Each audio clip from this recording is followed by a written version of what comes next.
오늘의 주신 말씀은 요한복음 20장 23절부터 31절까지 되겠습니다.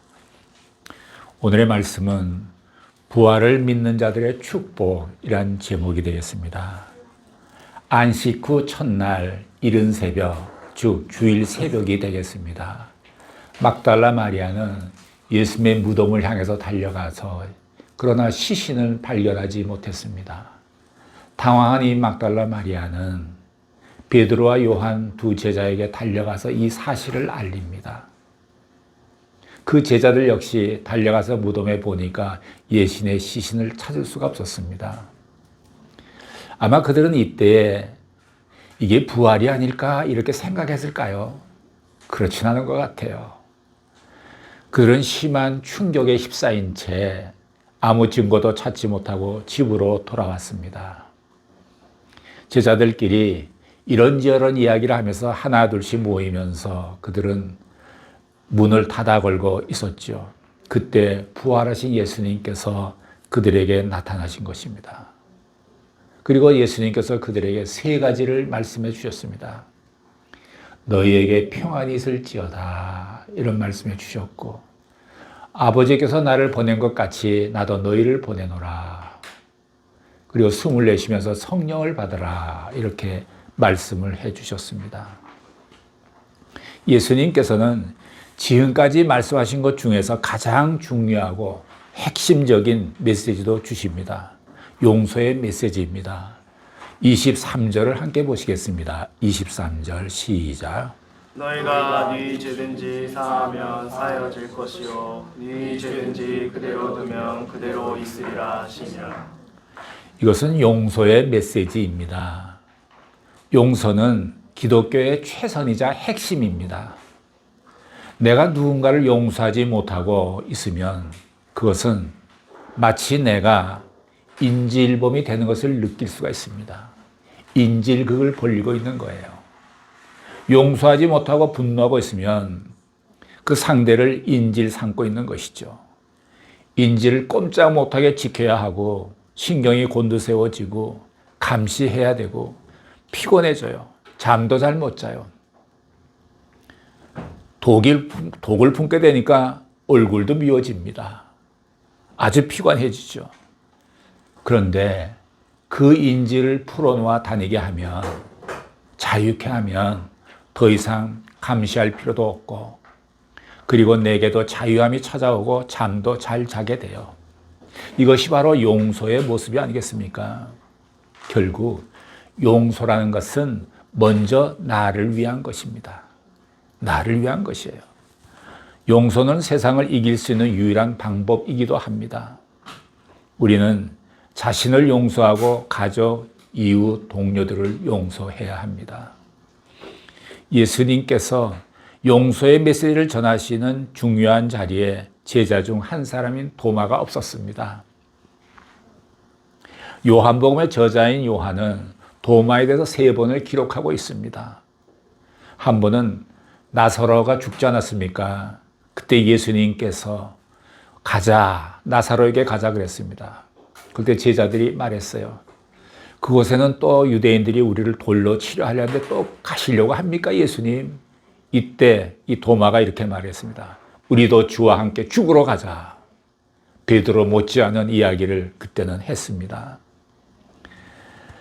또 그는 최후 만찬에서 예수님이 다락방에서 메시지를 전하실 때에 주여 어디로 가시는지 우리가 알지 못하거늘 그 길을 어찌 알겠삼나이까? 이렇게 도마가 질문했을 때 예수님께서 그 유명한 말씀을 주셨습니다.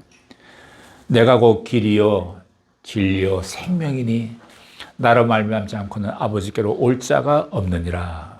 이렇게 말씀하셨죠. 그리고 부활하신 예수님이 제자들이 모여 있는 곳에 오셨는데 그 자리에 없었던 도마는 또 이상한 소리를 합니다. 내가 그 손 못자국을 보며 내 손가락을 거기에 넣어보고 그리고 또 창자리 옆구리에 내 손을 넣어보지 않고는 나는 믿지 아니하겠노라. 대단합니다. 이 도마가. 참 대단해요. 아니 그렇게 3년 동안 예수님을 따라다니면서도 계속 의심을 합니다. 그래서인지 그를 부를 때 우리가 의심 많은 도마 뭐 이렇게 부르지 않습니까? 부활하신 예수님이 처음 제자들에게 찾아왔을 때 그 자리에 없었던 도마에 대해서 성경은 설명하지 않습니다. 이런 상황에 웬 바쁜 일이 그에게 있었는지 또는 무관심해서 그 자리를 피한 것인지 모르겠습니다. 우리 주변에는 평소에 잘 참고 기다리다가 결정적인 순간에 빠지는 사람도 있습니다. 그리고 나서 나중에 엉뚱한 주장을 하기도 하죠. 어쩌면 도마 같은 사람입니다. 본문 25절에 의하면 도마는 다른 제자들이 부활하신 예수님을 보았다는 말, 예수님이 3가지 메시지를 전해주셨다는 말, 예수님의 손에 난 못자국을 보았다는 말을 믿지 않았습니다. 그는 동료들이 부활하신 예수님을 직접 보았다고 증거해도 믿지 않았습니다. 자기 눈으로 직접 확인해야 믿겠다는 것입니다. 그런데 보는 것으로 만족하지 않고 예수님의 못자국에 난 손바닥에 직접 손가락을 넣어보고 또 옆구리에 난 창자국에 직접 손을 넣어봐야만 믿겠다는 것입니다. 대단합니다. 도마는 이성, 시각, 청각으로는 안 되는 사람입니다. 자신이 직접 손으로 만져보고 확인해야 믿겠다는 사람입니다. 우리 주변에도 도마와 코드가 맞는 사람들이 있습니다. 교회 와서 열심히 봉사하고 직책을마다 잘 수행하면서도 결정적인 사안에 대해서는 한 발 물러서는 사람들이 종종 있습니다. 그러면서 머릿속으로 생각하기를 내가 가장 완벽하다. 나는 실수가 없다. 나는 확실하다. 이렇게 자부합니다. 게다가 예수님을 잘 믿고 따르는 사람들 보고 저 사람들은 왜 저렇게 생각 없이 있는 거지? 왜 쉽게 결정하는 걸까? 저들 너무 감정적이 아니야? 이렇게 생각도 합니다. 여러분의 믿음을 도마의 믿음과 한번 비교해 보시기를 바랍니다. 도마의 경우는 믿는 것도 아니고 믿지 않는 것도 아닙니다. 여기서 우리가 단정할 수 있는 것은 도마에게 믿음이 없다고 단정하기 어렵다는 사실입니다. 만약 그가 믿음이 없었다면 그는 벌써 예수님을 떠났을 것입니다. 그런데 도마가 예수님의 제자로 남아있는 것을 보면 하나님도 좋고 예수님도 좋은데 결정적인 믿음을 유보한 것으로 볼 수 있습니다. 사실 이런 모습이 교회 안에 많은 것 같아요. 예수가 좋긴 좋은데 믿는 것을 결정하지 않고 조금 유보해 놓는 거예요. 이런 것이 도마의 믿음 상태가 아닐까요? 그는 자기 생각이 옳다는 아집을 갖고 있었던 것으로 여겨집니다. 자, 본문 26절을 보시기 바랍니다. 26절 시작. 여드레를 지나서 제자들이 다시 집 안에 있을 때 도마도 함께 있고 문들이 닫혔는데 예수께서 오사 가운데 서서 가라사대 너에게 평강이 있을지어다 하시고. 도마는 8일 동안 논쟁을 벌였을 거예요. 그러나 믿지 않았습니다. 그래서 예수님께서 다시 찾아와 주셨습니다. 이번에는 도마도 거기 함께 있었습니다. 8일 전이나 현재나 상황은 똑같습니다. 제자들은 집안에 다시 모여서 문을 모두 닫아 걸었습니다. 그때 예수님께서 나타나셔서 전과 똑같이 너희에게 평강이 있을지어다 라고 말씀하셨습니다. 예수 믿는 사람이 가져야 할 첫 번째 특징이 평강입니다. 마음의 평강입니다. 밤에 잠자기 전에 잠깐 기도할 때 항상 오늘도 조용하고 평온한 하루 주셔서 감사합니다 라고 평강을 감사드립니다. 여러분에게 때로는 혹 어려운 일이 있을지 모르겠지만 하늘로부터 오는 주님이 주시는 평강을 꼭 누리시기를 바랍니다. 예수님께서 똑같은 장소에 제자들에게 2번째 찾아오셨는데 이번에는 도마 때문에 오신 것 같습니다. 27절을 보시겠습니다. 27절 시작. 도마에게 이르시되 내 손가락을 이리 내밀어 내 손을 보고 내 손을 내밀어 내 옆구리에 넣어보라. 그리하고 믿음 없는 자가 되지 말고 믿는 자가 되라. 이 도마가 동료 제자들에게만 예수님의 부활을 의심하는 이야기를 했는데 그 이야기 내용을 예수님께 뭐 전해드리는 일은 없는 것 같은데 예수님은 다 아시는 거예요. 예수님은 다 아시는 거예요. 제가 이걸 보고 여러분 조금 긴장되지 않습니까? 우리의 모든 이야기를 예수님은 다 듣고 알고 계시다는 것 아닙니까? 남을 비판하거나 믿음 없는 말을 하면 안 되겠다라는 생각이 듭니다. 자, 예수님의 모습에서 무엇을 발견할 수 있습니까? 예수님은 도마에게 깊은 애정과 궁휼의 마음을 갖고 계십니다. 자신을 의심하고 결정적인 믿음을 갖지 못하는 사람에게도 궁휼히 여기는 마음을 예수님은 갖고 계십니다. 믿음에 방황하고 갈등하는 우리를 찾아오시는 예수님의 모습입니다.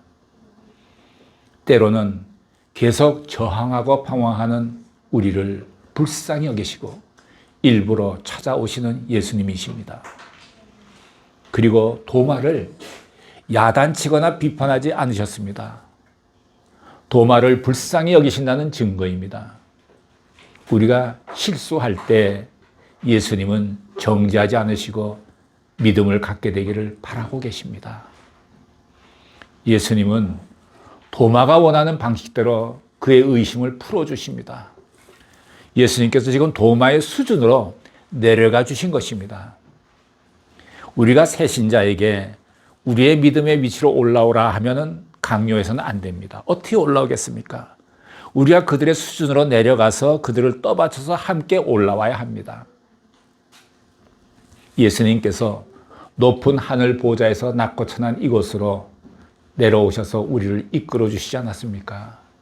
이것이 전도요, 한 영혼을 예수님 앞으로 인도하는 방법입니다. 그리고 예수님이 도마의 모든 의심을 풀어주시려고 하신 말씀이 오늘날 우리에게 주시는 메시지입니다. 곧 믿음 없는 사람이 되지 말고 믿음 있는 사람이 되라라는 것입니다. 사실 도마에게 믿음이 없었다기보다는 믿음이 점점 약해져 가고 있었다는 표현이 더 정확할 것 같습니다. 믿음을 계속 유지할 것인가? 포기할 것인가? 오랜 세월 예수님을 믿어온 크리스찬의 문제는 믿음이 없는 것이 아니라 믿음이 점점 식어져 간다는 것이 문제입니다. 결국 열심, 봉사, 찬송, 기도 등에 힘이 빠지고 있습니다. 교회들도 마찬가지입니다. 한때는 부흥이 불같이 일어났는데 지금 세계의 교회들은 성도들이 떠나가면서 교회 건물들이 팔리기 시작합니다. 어떤 교회는 팔렸는데 그 교회 안에서 서커스단이 연습하고 있더라고요. 천장이 높으니까 그것도 괜찮겠더라고요.